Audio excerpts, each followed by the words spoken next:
పరమ తండ్రి, నీకు వందనాలు. మరొకసారి ఈ ఉదయకాల సమయంలో నీ వాక్యమును ధ్యానం చేయడానికి మీరు మాకిచ్చిన ఈ మంచి సమయమును బట్టి మిమ్మల్ని మేము స్తుతిస్తున్నాం.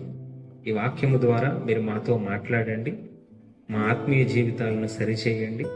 మేము ఇంకనూ ఎలా బ్రతకాలో ఈ వాక్యము ద్వారా మాతో మాట్లాడమని యేసు నామములో అడుగుతున్నాము తండ్రి, ఆమేన్. మన ప్రభువును రక్షకుడునైన యేసుక్రీస్తు వారి అతి శ్రేష్టమైన నామాన్ని బట్టి మీ అందరికీ వందనాలు.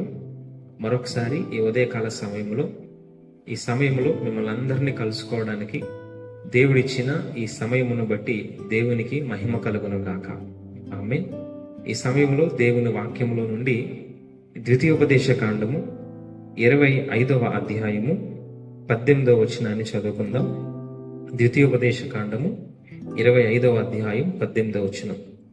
నీవు ప్రయాసపడి అలసి ఉన్నప్పుడు నీ వారిలో నీ వెనుకనున్న బలహీనులందరినీ హతము చేసెను.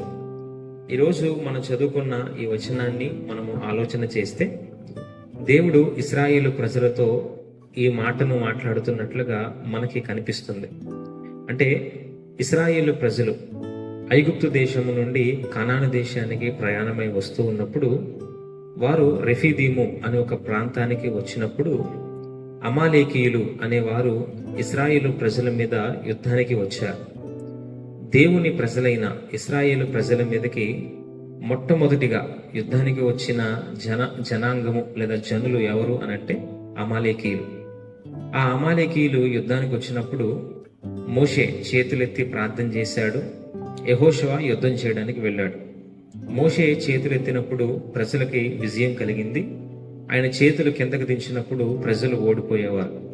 ఇలాగా ఆ దినమున మోషే చేసిన ప్రార్థన, యెహోషువ యుద్ధం చేయడం, వీటి వల్ల అద్భుతమైన విజయాన్ని ఇశ్రాయేలు ప్రజలకు దేవుడిచ్చాడు.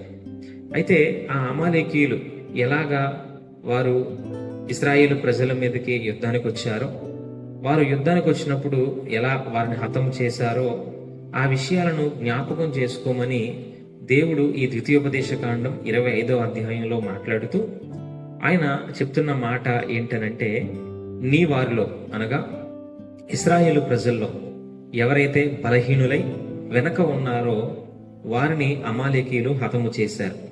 అంటే శత్రువులు ఇశ్రాయేలు ప్రజల్లో ఎవరైతే బలహీనులుగా ఉన్నారో వెనక ఉన్నారో వారిని హతము చేశారు. ఈ వాక్యమును బట్టి మనము నేర్చుకోవలసింది ఏంటంటే, అమాలేకీయులు మాత్రమే కాదు, మన విరోధి అయిన సాతాను కూడా ఎవరైతే బలహీనులుగా ఉంటారో, ఎవరైతే వెనక ఉంటారో అలాంటి వారిని త్వరగా జయించగలడు, వారిని త్వరగా స్వాధీనము చేసుకోగలడు. కాబట్టి మనము దేవుని విషయంలో, భక్తి విషయంలో బలహీనులుగా ఎప్పుడూ ఉండకూడదు, వెనకడుగు వేసేవారిగా ఎప్పుడూ ఉండకూడదు. దీని వలన మనం ఎప్పుడైతే బలహీనులం అవుతామో అది అపవాదికి అవకాశంగా ఉంటుంది. ఈరోజు చాలా మంది ప్రార్థనా జీవితంలోనూ, దేవుని మందిరానికి వచ్చే విషయంలో, దేవుని కోసం బ్రతికే విషయంలో వెనకడుగు వేసేవారిగా, భక్తిలో బలహీనంగా ఉంటారు, విశ్వాసంలో బలహీనంగా ఉంటారు. ఇలాంటి వారిని అపవాది త్వరగా స్వాధీనము చేసుకోగలడు. కాబట్టి ఒకవేళ మీ జీవితంలో మీకు ఎదురవుతున్న శ్రమలు, పోరాటాలను బట్టి ఇంకెందుకులే అని ఒక నిరాశలోనికి మీరు వెళ్ళిపోయారేమో, లేదా మీ జీవితంలో మేలులు పొందుకున్న తర్వాత ఇంకా దేవునితోనూ, మందిరముతోనూ, ప్రార్థనతోనూ పనే ముందులే అనుకుంటున్నారేమో. మీరు ఏ కారణాన్ని బట్టైనా, లేదా మనుషులను బట్టైనా, పరిస్థితులను బట్టైనా, లోకంలో ఉన్న వాటిని బట్టైనా సరే భక్తిలో బలహీనులుగా మారిపోయారని అంటే, లేదా భక్తి విషయంలో వెనకడుగు వేసేవారుగా మీరుంటే మీరు అపవాదికి అవకాశం ఇస్తారు. శత్రువు అలాంటి వారిని మొదట పట్టుకుంటాడు.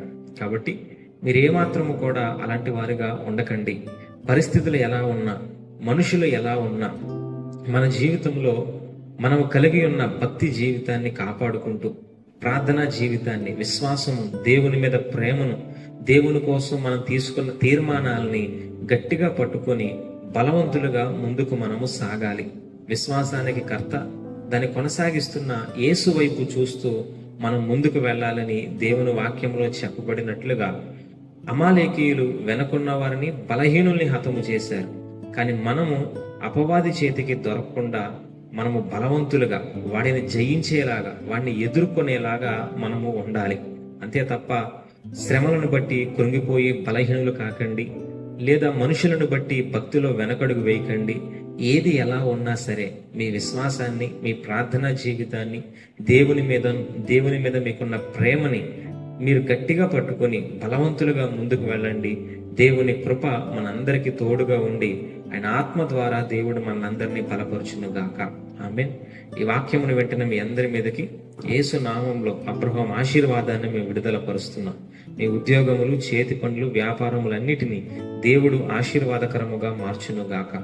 మీలో ఎవరైతే బలహీనులుగా ఉన్నారో యేసు నామంలో ఆయన స్వస్థపరిచే ప్రభావాన్ని మీ మీదకి మేము విడుదల పరుస్తున్నాం.